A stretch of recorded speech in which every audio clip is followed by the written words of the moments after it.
Today we have Scott Stramyk here in the house to have a chat about landscape, corporate, anything photography related basically.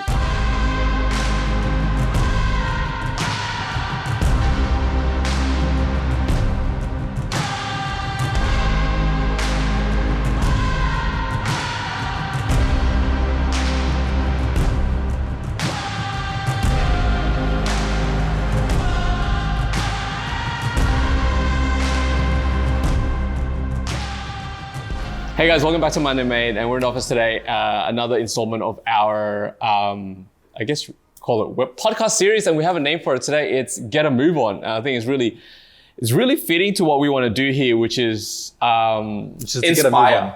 Yeah, well, that, and also inspire other people to actually start. Because with a lot of creatives, it's kind of like, when should I do it? When should I do it? When should I do it? When do you take the plunge and jump in? Yeah, basically what it is, Get a Move On with a .mov. I hope QuickTime doesn't sue us. So what we'll start off with is, how did you two meet? How did we meet? So I used to work with Scott's brother. So Tim. Wait, in Luxottica. Yeah, Luxottica. His brother's name is Tim as well. Yeah. Are you just collecting Tims? Yeah. My brother's name is Tim. Oh, really? And I know him from my brother. You're kidding. There you go. It all started with a Tim. So I was working in Lux, and then Tim joined afterwards in the IT department. And we were colleagues for quite a while in the IT help desk. And I think after a while, back then I wasn't in photography or video or anything like that. So it was just kind of like I got into it while I was working there. And then Tim's like, yeah, you should meet my brother. He does photography. And then I think we caught up one day to do some photos. Yeah, because I remember when my brother messaged me, we were catching up because I used to work at the Canon head office. So we were only like 2 or 3 streets away. And he's like, let's catch up. Yeah, Macquarie. Yeah. So he's like, let's catch up for lunch. And then when we were there, I think you text him or been speaking that week. And he's like, oh yeah, got this mate that works upstairs and he's interested in getting into the video side of things. What camera should he get into and all that? So I think that's kind of how the conversation started. And we caught up, we did a couple of shoots and just hung out and just bounced ideas off each other. And yeah, it kind of stemmed from there. Yeah. Canon days. Roll down a bunch of years and here we are. Wow. All right, Canon days. That's how you first impression of him. That's what I actually asked John last time. First impression of him. Here we go. You can be honest. Be honest on this, you sure? I feel like it's going to be a good answer now. I think I've hyped it up. No, it was just easygoing, casual guy to talk to.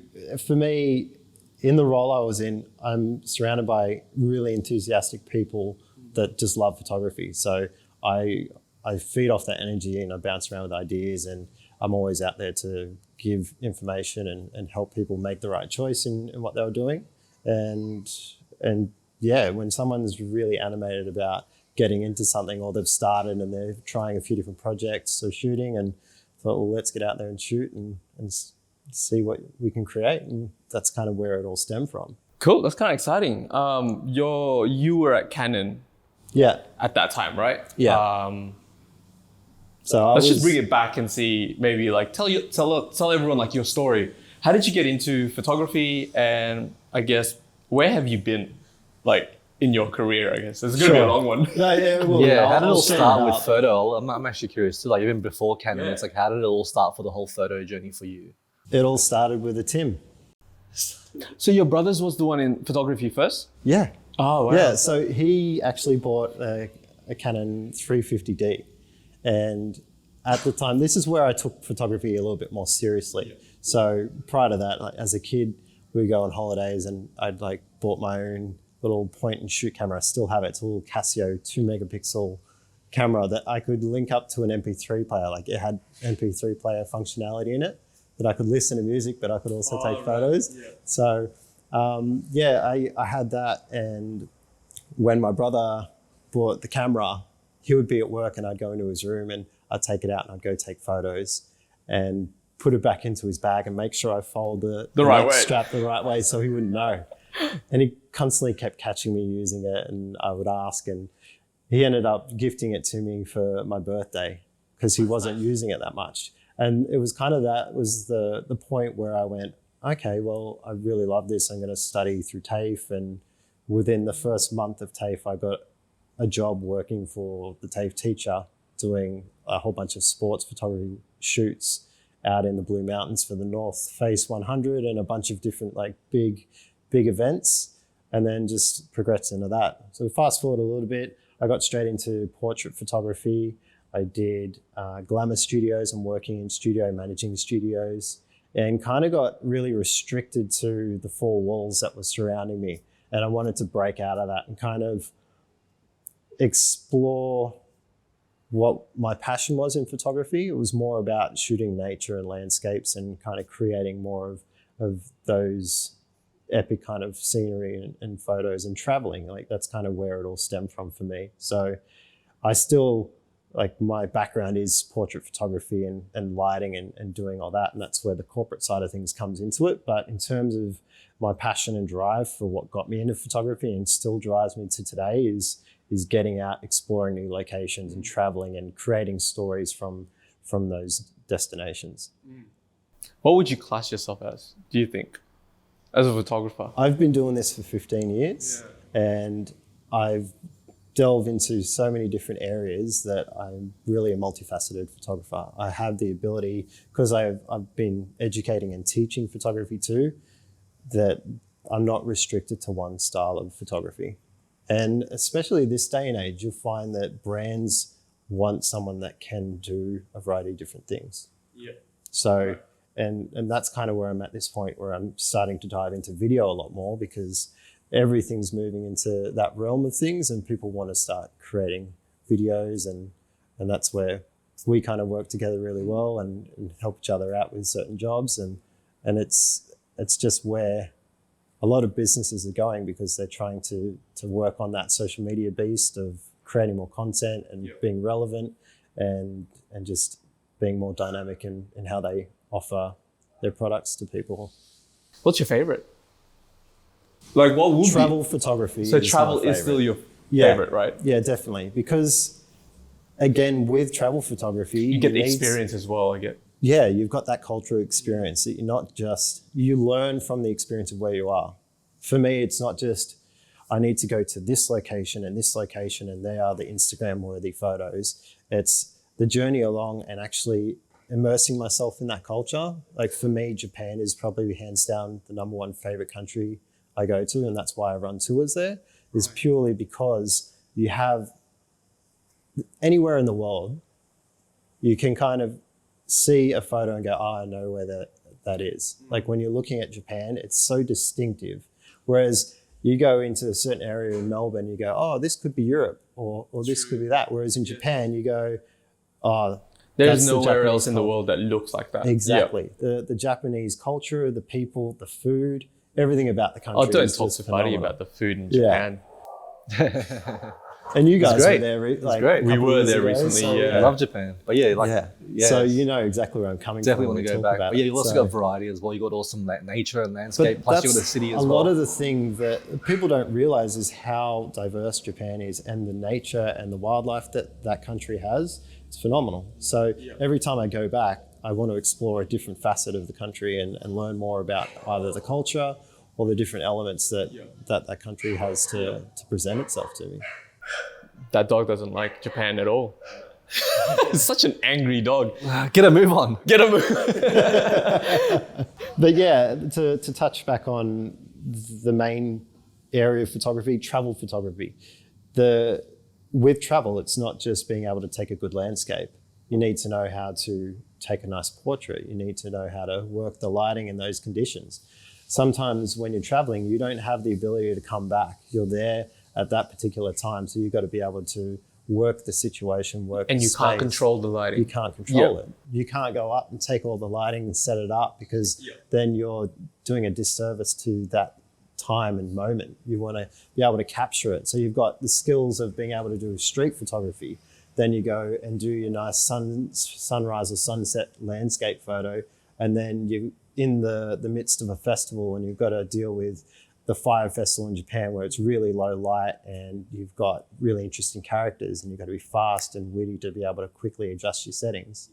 And then you'll go into another scene where you'll do some food photography and you'll capture so that when you're presenting this as a story to either the viewers or if it's a job for a client, you're sending and selling the whole series and the whole You have to be series able to of capture work. the emotions. Yeah. That you The went through as a emotion, the traveler. atmosphere, exactly. I think like what you said, like the technology has grown so fast. And like you said, the way people have used it is a lot faster now and a lot more accessible, which is great. I mean, like we can't complain because like gimbals changed videography, cinematography forever. Yeah. Right. So you can't complain with all that kind of stuff. But what you were saying is true. It's kind of like back in the film days, whether it be video or photo, I think it wasn't so much just slower. I think the photographers and the videographers tend to think about things a lot more. Like a step back, for example, right? You step back and you're looking at the bigger picture. Observe Okay, how the do whole I thing.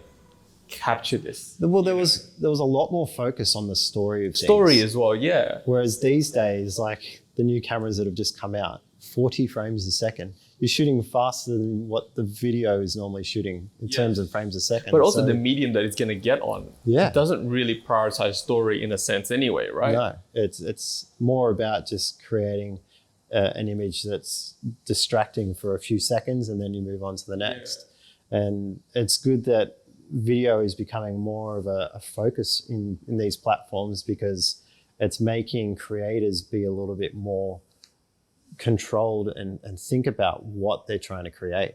Okay, yes, I want to make something go viral, but what are the steps I'm going to do to make that happen? And what's the storyline behind it? Because really story is king. Story is what's going to take that through and really keep the person engaged. That process sometimes gets like it's missing, especially even us like that knows how to do that. We sometimes kind of get over the fact that it's so easy with a gimbal that you just go straight in and shoot, right? We still need to kind of like step back and be like, okay, if I was in this scenario, what would I do when I didn't have a gimbal? Well, that's Right. it. Like we've got so many accessories and so many different things. It's sometimes do you go, I'm not going to bother taking it. I'm just going to go really simplistic and really focus on using the camera and myself to just create something. Yeah. So I find that I tend to find myself wanting to do that a little bit more and more. And we were just talking earlier The film about cameras? film cameras. Yeah. And taking that out and going, all right, I may have the digital camera there with me and I'll get some of the other moments, but just taking the time to just have the film camera and just kind of be in the moment and capture it. And you're not taking hundreds of photos, you're taking that one shot. You're being very precise about your framing, what's within the frame, what are you leaving out? And then going, okay, we're going to work with this. It's the same with using a prime lens over a zoom lens. It's just taking those extra steps to reduce all the bells and whistles and go, I'm going to be very strategic and selective in how I want to capture this. Yeah, I was gonna ask, like, do you still find time to go out and do those, shoot out in nature, do your time lapses and stuff now that you kind of already do it for work? Because when I was in my, normal IT job, being in an office for 8 hours every day, it was like, once I go out and do videography or run a business on my own, and I kind of want to get out and do that. That's what I had in mind. Wake up early, do the sunrises, and go out in nature. That's sort of what I wanted. Hey, let me finish. I never did it exactly. So I still, like you mentioned now, I'm like, that sounds amazing. Like, why don't I go and do this more? But like you said, you run a business and you're kind of always thinking about the work that needs to be done. And I mean, I do have the time. I can go and make the time, but I mean, it's kind of like I do. No, you really don't want to though, because you're in it. Mm-hmm. Like, yeah, you do have the time to go sunrise and sunset, but you're in it every day. You're with a camera every day. You're filming. It's like the times you're not filming or taking photos, it's kind of a break usually, and you kind of want that break. But that's the reason why I did vlogs though, right? I used to do vlogs because I wanted to escape weddings. I wanted to shoot something that's not weddings, but at the same time, I wanted to try different style of videography or photography in hope that it teaches me something that I can bring into weddings. Exactly right. But then, and I fell in love with it because the vlogs were the purpose of me going to a sunrise. Like, I wouldn't have woken up at 3 a.m. if I didn't want to get a sunrise for the vlog that I'm about to do that day. Right? And I got to enjoy that, but now I can't because it's just no time anymore. Yeah. No. Family, kids. And I know exactly. Sling my daughter in the back. You're coming to Sunrise with me. And that's something I'm actually looking forward to. Like my daughter's 18 months as of yesterday. So when she gets a little bit older, probably like your eldest, I can't wait to take her out on hikes. You should get her the I don't know if they still make them, those Panasonic Tough. You know those Lumix Tough cameras where you can drop it and it'll be fine. I think we have a really old one, so I'll have to find that and, get it to her.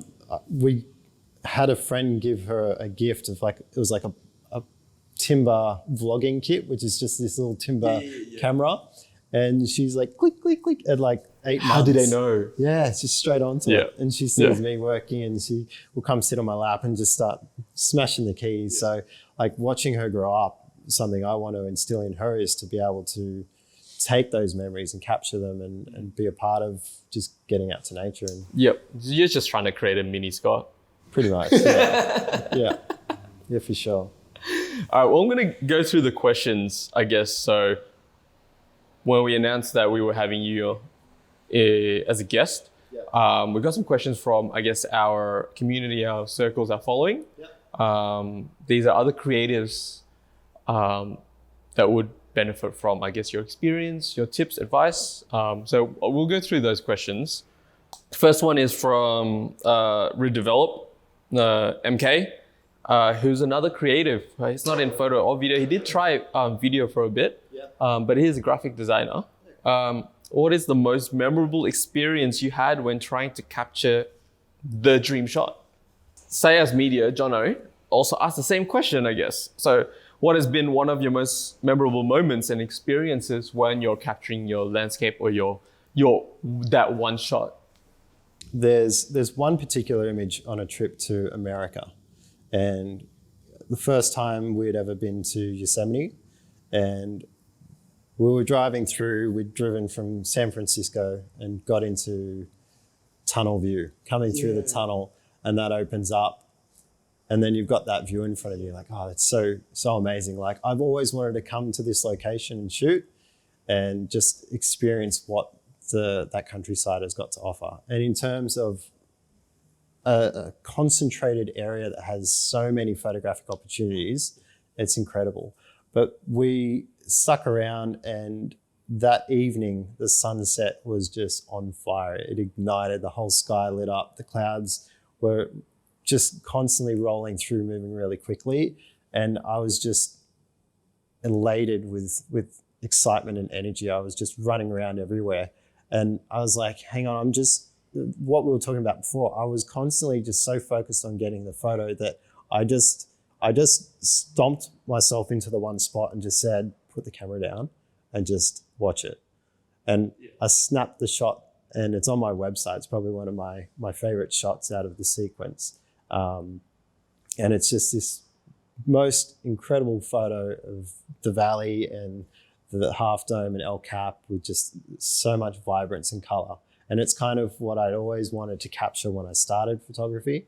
And it was that moment where I was like, okay, I've got to just have this to myself.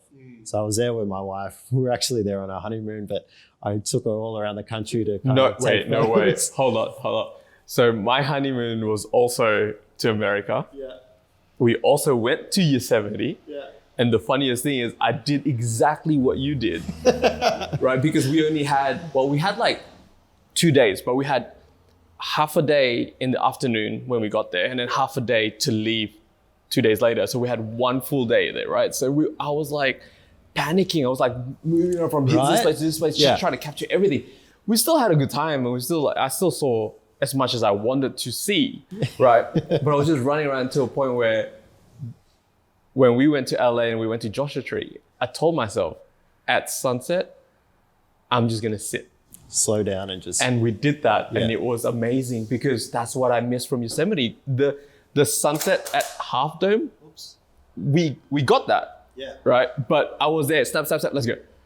And then we kind of just didn't enjoy that Half Dome, you know? But that's just hilarious. It's so funny because it's similar for us. We did San Francisco. We had 2.5 days, and we drove straight out. We had probably a day and a half in Yosemite, and then we drove back and had half a day to do Golden Gate, and then we left and went to Canada. So yeah, we pushed it really hard. My wife's really understanding. She would much rather just sit on the beach and enjoy the space and just enjoy her holiday and be relaxing. Whereas I'm like, let's go, go to this place and this place and this place. This hilarious. And it's in that moment that I was like, there's crowds everywhere. Yeah. There's heaps of people, and I'm constantly in content creation mode, and I got to get this photo, I got to do that. And that sky just opens up, the light peers through, the whole clouds go fluffy pink colored sky. How good is it though, man? And in that, like, my heart's just pumping, all the adrenaline's rushing through my body, and I'm like, I just got to have this moment. So camera's on a tripod, and I'm like, click, and then I left it, and the crowds start to dissipate, and me and my wife are just there, just embracing and taking it all in. The night's starting to come through, and there's like 2 or 3 people around, and that moment there is like, okay, I've enjoyed it, and we've had this, and I'm like, how incredible is this? And you're constantly just like energized, going, oh man, like just verbally just expressing how cool it was. Yeah. So that's probably one of the biggest highlights. But I've got a bunch of stories that are similar to that, but that's one that comes to mind. That place is amazing. Yeah. The moment you were like saying something about just driving through tunnel view, I got the same. I don't know, you didn't say it, but I just rushed back those memories. Yeah. It was just a different feeling. It literally was like you're driving through this tunnel, which is pitch black as it curves, have an opening. As it opens, it literally is the best view already. As it opens, it was just like ridiculous, the idea of it, right? Yeah, and it's like Christmas. You're like waiting, you're like, oh, it's going to be now. No. Oh, it's going to come now. And you're like, how long is this tunnel going to be? Come on. And then you're like, oh, where am I going to get a park? And then you get a spot and you're like, oh, sweet. I was like, the whole time you said me, I'm like, should I drone? You're not allowed to drone here. Should I drone? I'm like, I really want to drone here. We're not allowed to drone. And you see someone else droning, because not everyone's going to look up these rules, right? Yeah. You see someone else droning. I'm like, if he drones, I want to drone. And then my wife's like, well, he might not get in trouble. You might get in trouble. Then you'll be mad. I'm like, yeah, that's true. Yeah. I ended up droning. What's Jack Chevelle photo? I don't know if you know. Oh yeah, I know Jack. Why does everyone know him? Why are you so famous, Jack? Good to see you, mate. He's got a good one. Yeah. How does Scott manage his curls? It's a 3 a.m. wake up every single morning. I take the You got a beauty routine. You got a morning routine. Yeah. Jack, how do you maintain your beard, Jack? Like, we all want to know. Is it still long? Because last time I saw you had it short. Did he? Did you? I haven't seen him in a while. So yeah, I don't know if you've grown it back out yet. Paul Zach. So it's actually old mate's mechanic here. Oh, cool. Best alternative for shooting without a tripod. He's also trying to get into photography. Yeah, okay. Yeah. He came to one of your workshops at Benzin, actually. Oh, that's that true. the- Yeah, he yeah, was. yeah. Yeah. At the Jura one here? Yes, he was the one with the Fuji. Oh, cool. Yeah. Yeah. Oh, cool. Which is the one that you recommended for him, right? Yes. Yeah. So- So his question was about tripods. He's asked me before about it as well. So What would shooting be your without a alternative tripod? shooting without a tripod? Yeah. Just use your car. Just take a pad on the car so you're not scratching the paint and rest it on there. No, it's... His car's a Honda. It's fine. You can scratch it. Oh, okay. he does a lot of automotive stuff, and I think a bit of a background. I think he's doing a lot of automotive stuff.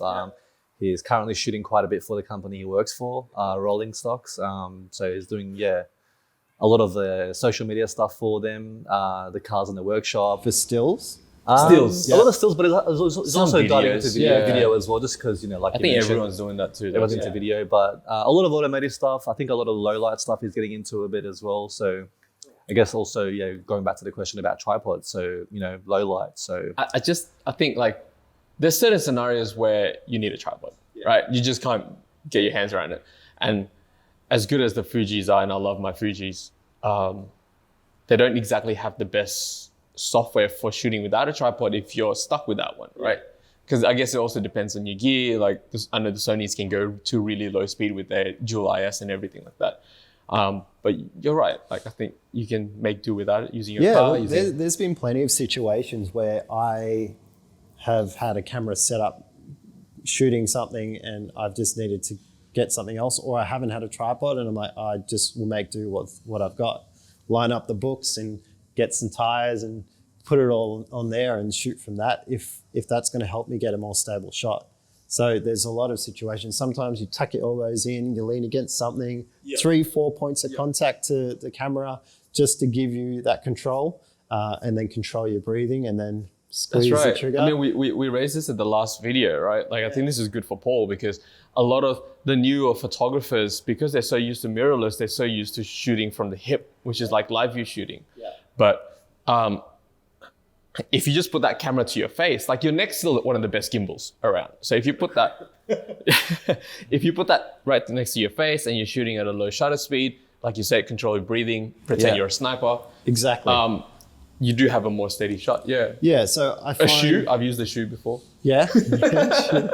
Scott Mitchell Media at Scott Mitchell Media. Do you know Scott? I think I do. From Scott to Scott. He does. Scott Mitchell Media. He used to do weddings. I think he still does it. It was under Bear Films. Oh, okay. And he's into a lot of the car stuff now. He does a lot of drift events and everything like that. Morning sun or evening for shooting landscape, and why? I would say morning, because you're making an effort to get out there, and if you're there on time before the sun rises. I love how you said if you're there on time and you're smiling. So it's just kind of like there's many stories where you're not there on time. There's many stories. The first one that comes to I thought it was a dig at me. I was about to leave. No, I've had situations where you wake up and you drive an hour and a half, and then You've completely your missed predicted time is a little bit off. Like, yes, you're right on time for like 20 minutes before the sun rises, but the cloud formations and the color hits and it's peaking and looking insane. And you're driving and going, how many speed limits am I breaking here? Because I just got to get to that location. And then you're panicking, you go, can I pull off here? Is there a shot here? Or I'm trying to get a little bit further. You have to make a decision whether you're going to go to the destination or you're going to capture the moment now. Yeah, I hate that. I feel like as soon as you go into that mindset, you're going to crash somehow. Like, because you're thinking way too much that's not the road. Yeah, and you just need to focus on just getting there. But with sunrise, I find that generally you've got the place to yourself. Yes. Now with photography, that's changed a little bit, but there are more popular spots. But when you're waking up at 2 or 3 in the morning to get to a location and then you're there, you can just absorb the soundscape around you, the birds and just the wind and everything. There's just this sense of calm when you're in that kind of location. Yeah. But then on top of that, you've got more light to work with. You've got that dawn, and then the light gets better. It's a bigger stretch. It constantly adjusts. Where at nighttime, if you're going for a sunset, you might get there an hour before the sunset or half an hour. But then as soon as it sets, it may cut out. Summer's always really good because there's this afterglow that just lingers. And like January had it. This January was amazing for that afterglow. It just kind of lingered for a good half an hour. There's a lot of color to shoot, but I feel like sunrise is more dedication to going out and being specific about where you want to go and just being around it. But yeah, I disagree. Yeah, I think sunset over sunrise. You're a sunset guy. Nah, because you don't like. I actually love my sunset though. I love this. I love my sunsets. But like in seriousness though, like the idea of like you're waking up and whenever I have done like sunrise drives and whatnot, which is rare, and it's been a while since I have, but every time that I have, I'm just like, wow, this is amazing. Like it's like as. But I feel like it's what you're saying is the same thing. It's like I love my sunsets for the look. I just like the look of sunset. Yeah. But when I do sunrise, it's the aftermath. It's like you've done the job, you've done the photos, and you look around, you're like, it's so peaceful. Yeah. And it's just, wow. The peaceful feeling and just that sense of achievement of like, I woke up early. Achievement. It's not an achievement just to wake up, man. It is, man. It really is. Jason, 2 questions. Starting out, what did you use in your portfolio when you wanted to target corporate clients? And what was your approach when meeting them, I guess, to secure the job? This is actually a good question because a lot of guys, I guess a lot of creatives are still stuck in freelancing, waiting for the job to come, but we really should be approaching clients, right, to get those kind of gigs. Starting off by building up the portfolio of the clients that you want to attract. So it can be just working with friends and getting a bunch of images, get them dressed up in suits and start doing that if the corporate avenue is what you want to do. Or if, say, it's product photography, start photographing products. Get a series of images that you're proud of, that you want to showcase, that relate to the clients that you're wanting to attract. So that would be the first protocol. Once you've got that, then build a media kit or build a pamphlet that's going to showcase what you do, what your offer is, and how you're going to be different to the rest of the market. Yeah, that's good advice, man. Like media kit. I think that's something that no one's really thinking about. I mean, we didn't do it. Like you're always very caught up to the job or to the work that you're doing that you're not really thinking about how to present your work to someone else. But also how you present yourself. Yes. That's something that over the years has come back to me from feedback from people that I've done work for, of going, we just love working with you. Like the reason we get you is because you're just so easy to deal with, so easy to talk to. And that plays a huge part. Your and how you fit personality. in with them. Yeah, how you fit within the brand.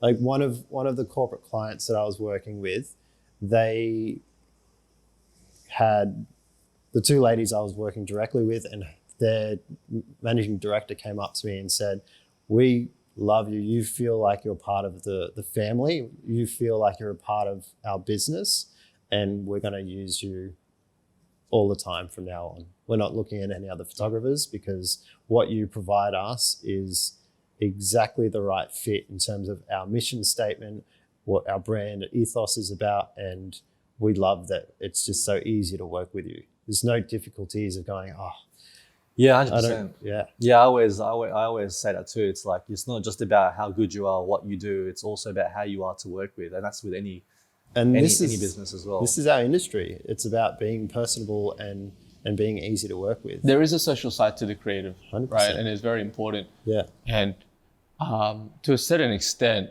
I mean, it's not really superficial, but to a certain extent, it's also aesthetics, right? So like, if you're really trying to be in the corporate side of things, like really full finance corporate, you kind of got to look the part too for that photographer, which is going to be a very different kind of style of creative. If you're a landscape photographer, if you're a car photographer, you have to somehow fit into the industry, and your clients, that they need to feel like you're part of their community in a sense.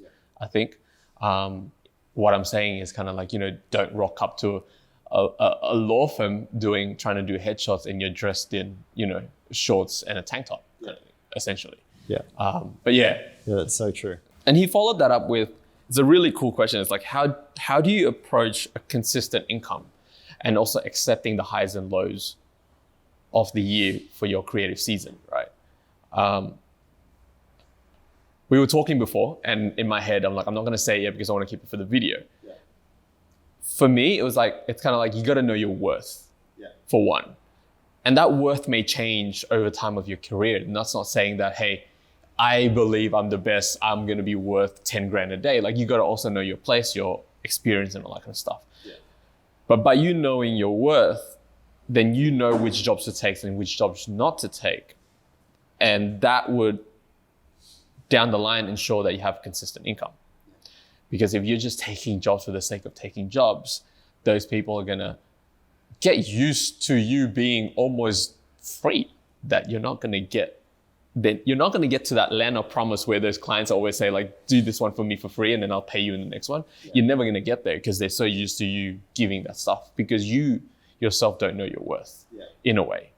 And that's the other thing. That's why I love doing this and what you're doing with Workshop, is because not only you're teaching people how to do skills, you're also kind of giving that worth back to them, right? What I feel like it didn't happen for us when we were doing all of this stuff early on and no one was helping. It's kind of like funny, like people weren't helping because they're scared of next generation, new competition coming up, right? But what they're doing is actually creating this subculture down below of free creatives, that these clients that may go to you, they end up going to the free creatives. Yeah. And you're kind of crashing the market. But if you're giving worth back to other creatives, it kind of bumps them up. And now your potential clients also knows you can't get away with free stuff if you want quality stuff. Exactly. And that's my whole brand ethos in terms of the educational piece and why I run workshops and I teach people and do mentoring is because when we started out in photography all those years ago, it was really hard to get the information. Like I kept coming up against roadblocks and people that just didn't want to give out that information for whatever reason. They felt that I was going to undercut them or take away, but by not being open, that didn't give me an opportunity to work out if I'm undercutting them or charging too much. So for me, I do workshops, I do mentoring, I guide people through the journey so that they don't have to have such a long range of time where they're just in the unknown. In limbo, exactly. So just fast tracking people so they can go from having a passion to going, okay, I can take the next steps.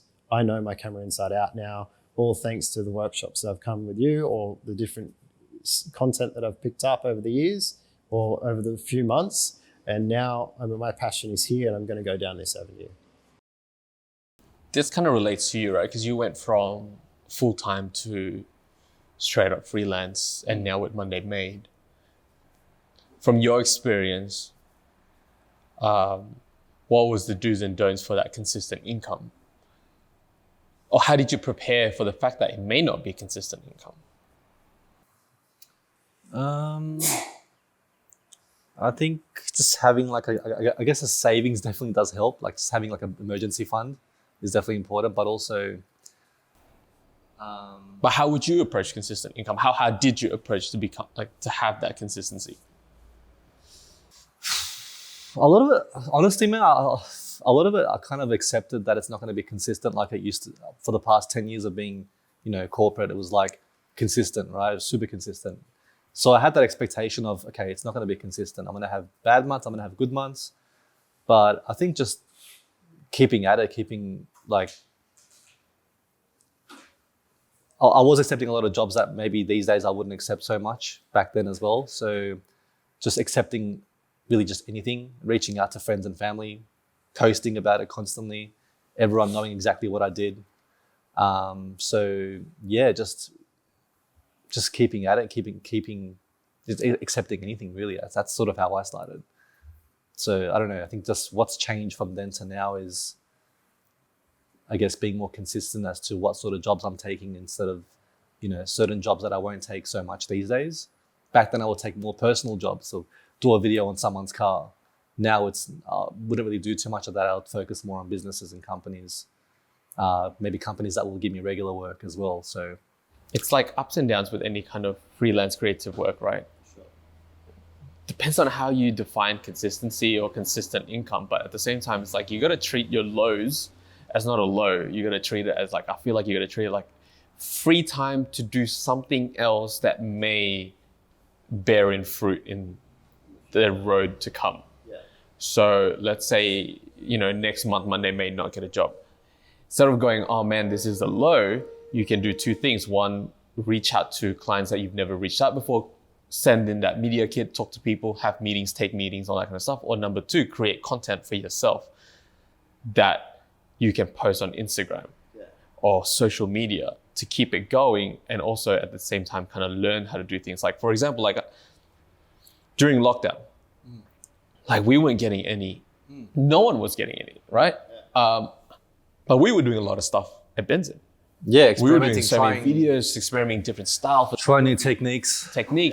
Those are the techniques and stuff that we brought on to the clients as soon as lockdown finished. Mm-hmm. The clients that were reaching out, like Cheesecake and stuff, like Cheesecake Shop, right? Building out your skill set, right? Building up your portfolio. And you no longer have, by the time you get to your clients that are booking you, you're not experimenting anymore because you've done that experimentation stuff when you were on your lows. Yeah. So actually just making use of the time and just being more efficient. Improving your craft. Yeah. You have all the equipment there. We're not using film. It's not costing us to shoot. Yeah.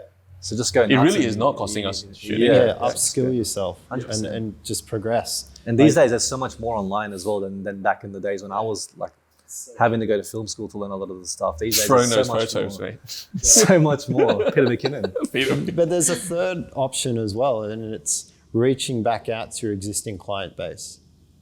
And Sometimes using clients those- don't know what they want until you tell them. Yes. And your offer may have changed since you've last worked with them. So by creating a postcard or creating a little video or something that you can just use to send out to that client and go, hey, we're still here, we're still creating this stuff, our offer's changed, we're doing this now, might be something that you can add on. And they go, oh yeah, you guys did that for us last time, we can do this, or we need an update for this. And sometimes just being front of mind. It's a bit like a little bit of a nudge. It's not really kind of overselling. It's more not, like, yeah. I think that's true. That is really good, because I feel like we're in the creative industry, we're a photographer, we're content creators. In a way, we're part of marketing. And a lot of these, some clients have their own marketing agencies, right? Yeah. Or marketing directors or whatever, but some small businesses don't. They don't actually know what they need. Yeah. And you're not really ripping them off, because you're kind of telling them, hey, look, we did a company profile on you like 3 years ago.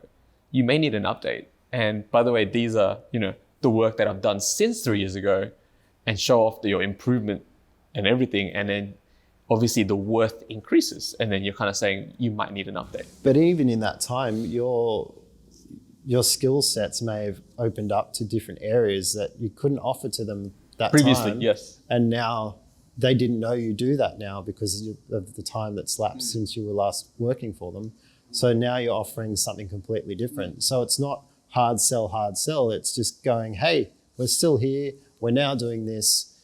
Is this of interest? Or just wanting to thank you for working with us in the past.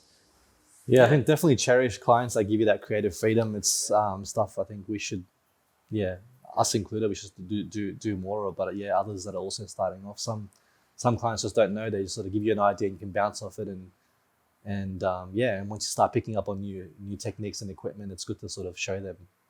The last one, I think this is a really good one to end on. @qua.jpg. Yeah. What's your best mistake and what did you learn from it? I think we've all had a lot of mistakes, but what is your best mistake and what did you learn from it? So many. Find new friends. Eating that sushi was my best mistake.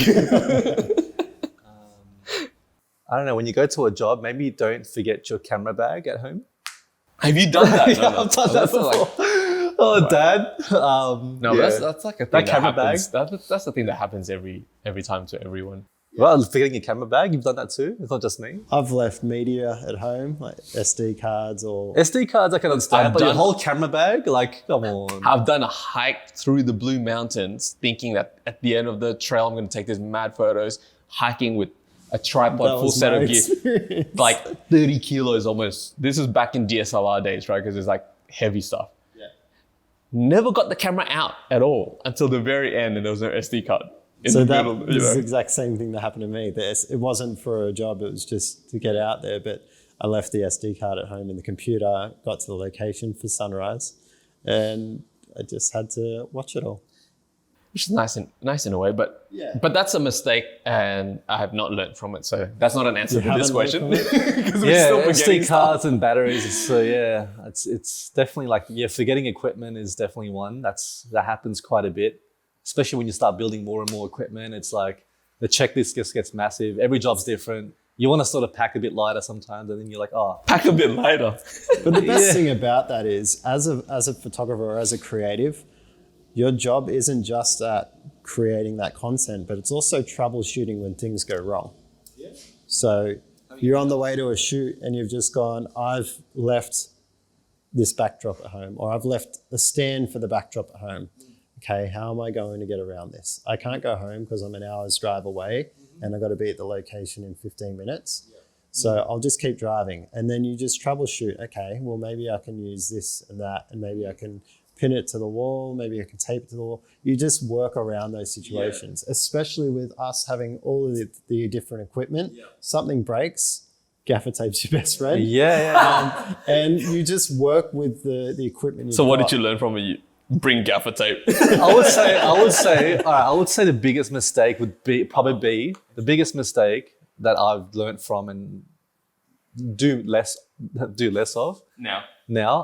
Backing up your footage properly and actually like properly. I'm gonna leave now. Sorry. Yeah. I still haven't learned from that one. Yeah. So that for me, especially having like having an IT background as well, it's like Thank God for Dropbox. I'm all about, Rewind, eh? Dropbox is good, but like just in general, just being careful with the footage and like, I have a routine. We have our ways of doing things like SD cards, right? So we have our way of dumping the footage, right? So you dump everything, making sure that from start to finish it's dumped.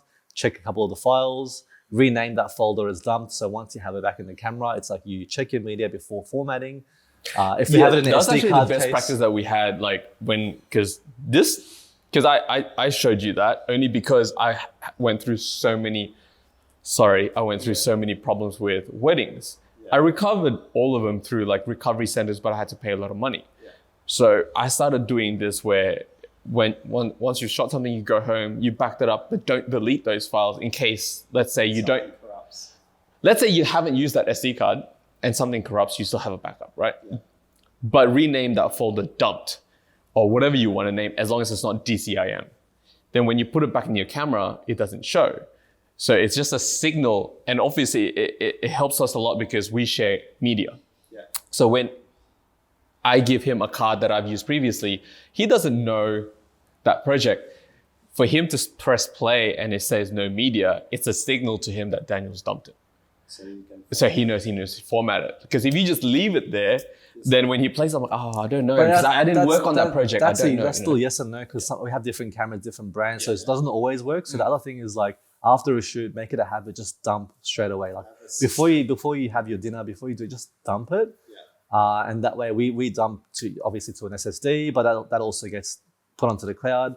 And I was mentioning to you before, until it's on the cloud, until everything's backed up, I'm not really relaxing. There's no peace of mind. There's no peace of mind. So that's our backup. Some people do multiple hard drives, which is also fine. Yeah. Don't use a single hard drive. I made this big mistake in film school as well, and you learn from it. So have backups. Have multiple Always backups. Have backups. Always multiple backups. So having cloud these days, having that availability for cloud, be better with better internet to make make it a bit faster. But you need to have that backup. You can't just rely on that single SSD, especially for clients. And do your second backup from the media cards themselves. Because if something was to corrupt on that first on that transfer. On the transfer. It's on the transfer, yeah. You've just copied the same error across. So always do that. And that's something that I've had to learn over the years. I've had a bad setup in how my system was in terms of archiving and backing up. Yeah. And I've been working hard to fix those errors over the years with all the data I've got. Do you shoot to SD cards? Do you when you're shooting? CF Express and SD. And so you have the SD backup when you're shooting? If I'm shooting wedding, right. If I'm shooting other jobs, it depends on the job. But I think everyone needs to know, right? Because these things are going to happen to you. Unfortunately, it's not like an if. It will happen to you. It's a matter of when. It is a matter of when. And when it happens, I'm probably not doing what I'm preaching, but when it happens, just relax. It happens to everyone. You're not the only one. Yeah. Damage control, just damage control it as best as you can. Yeah. Pay the money for recovery centers and all that kind of stuff. But you are not the only one. Recovery centers are there purely because these mistakes happen almost every day. But it is obviously with digital, it happens a lot more because it's not a physical thing that you're getting out of it, right? Like people don't understand that. It's like, how can you lose these files? It's so easy to copy and paste. Well, when you go to a shoot and you go back to a computer, you're dealing with 300 files or multiple 2,000 files. When you're copying, how are you supposed to check you've copied everything and the computer copied everything correctly, right? Like you're not going through every individual file and watching it. You don't have time for that. So, but yeah, it's certain steps you can do. Certain steps you can do, but at the same time, it's smaller just like, SD cards I encourage as well, rather than going for like a 500 gig SD or something. It's like have an entire wedding, multiple cameras on the one card. 100%. I would 128 I do 64 to 128, 256 only on big cameras that take big files for shorter period than I do 256. But that would ensure that each card is usually like a section of the day of a wedding or a section of the day from a shoot. Then if you lose, the idea is that if you corrupt a card, your chances of corrupting the whole wedding is very slim because you're just corrupting, say, the morning or corrupting the ceremony, but you've got the reception, you've got this, you've got that. So The final question will probably just be like, what's next? Like, is there anything that you sort of have in mind? I mean, you've been doing this for a long time. Is there anything that's sort of, although you've got plenty of experience in different areas, is there anything that you sort of have in your mind that you kind of want to try or want to do this, or certain place you want to go to? Or Yeah, 2023 for me is more about personal growth and challenging myself to learn different skill sets and dive in. I've just started a YouTube channel. I saw that. I'm It's just good, by trying the to way. go into that. I like it. So I'm trying to create more educational content out there for people to just learn and develop and follow my journey into the video realm of me creating cinematic pieces, but then also learning from those videos that I put out there. So that's a big personal growth for me. Is I've always known how to shoot video, but I've never done it because of the editing side of things. So learning that and kind of diving and sinking my teeth into that is where I'm trying to go this year. And then and I've got a few different projects set up. One I'm doing in April in New Zealand, where I've got a few different concepts in mind of creating something a little bit different in terms of the video content, just something as a personal project for myself. And then just building on that moving forward. But yeah, like anyone that out there or anyone's watching this video interested in Scott's workshop tours and everything like that, look him up on Instagram, Scott Stramyk. Do you have a specific place where people go to find your workshops? Yeah, so it's all linked through my website, so scottstramyk.com. But you can also, I'm on Eventbrite. So if you're looking at any experiences or workshops within the Australian borders or within Sydney, they'll be on the Eventbrite page, but you can find that in my link through the website. Thanks, Scott. Cool. For today. I think it's really cool. Actually, we got into really good topics and the questions were actually pretty amazing from these people. But thank you for being here and sharing some of your stories. Yeah, my pleasure. Thanks to everyone that wrote in and had some questions. It was good to hear what everyone's kind of wanting to learn and what's on your mind. So yeah, appreciate that a lot. Awesome. Thanks, guys. Thanks, guys. Till the next video, make sure you comment, like, subscribe. I don't like that. All right, thanks, guys, for watching the video. Till next time, get a move on. Is that better?